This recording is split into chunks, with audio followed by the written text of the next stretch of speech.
Jason Hill is a professor of philosophy at DePaul University, but if we follow his advice, he could soon be unemployed.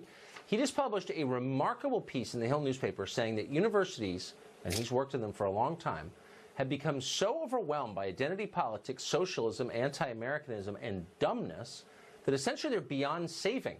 He suggests that taxpayers and private donors pull funding and let the whole system collapse for the betterment of the country. Professor Hill is also the author of the book We Have Overcome, which I have not read but plan to because his piece is literally that good and you should read it. He joins us now. Professor, thank you for coming on tonight.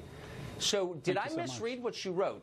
You basically seem to have concluded, after years of working right in the middle of it, that the system is beyond saving.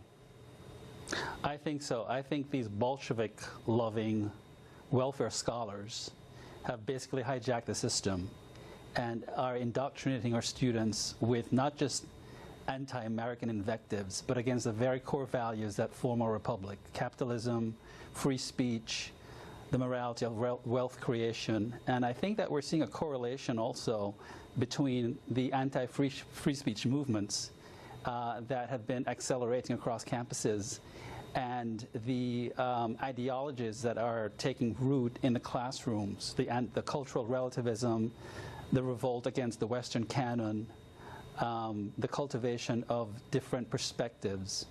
I think that we're not beyond repair. I think there's a solution. In my book, We Have Overcome, I go into some more details about how we can address this dilemma in the academy. Well, within the confines of a cable news segment, sum it up for us. What do you think the solution is? I think the solution basically is for the federal government to stop funding universities that are spewing anti-American invectives, indoctrinating our students who exist in these curated silos and who are not used to other perspectives outside of their own and who are supposed to be getting a critical education. I think it's also time for alumni donors to start withdrawing their funds, or if they're funding universities, to start affixing conditions to their funding. You'd be surprised at the extent to which alumni donors just give millions and millions of dollars with no strings attached, no conditions attached. Start saying, if I'm donating $10 million or $100,000, I need pro-American values taught. I need conservative values taught. I need values advocating not cultural Marxism and values that are inimical to Americanism, but we need values and scholarship, proper scholarship, that are rejoinders to the nonsense that's being taught on campuses today.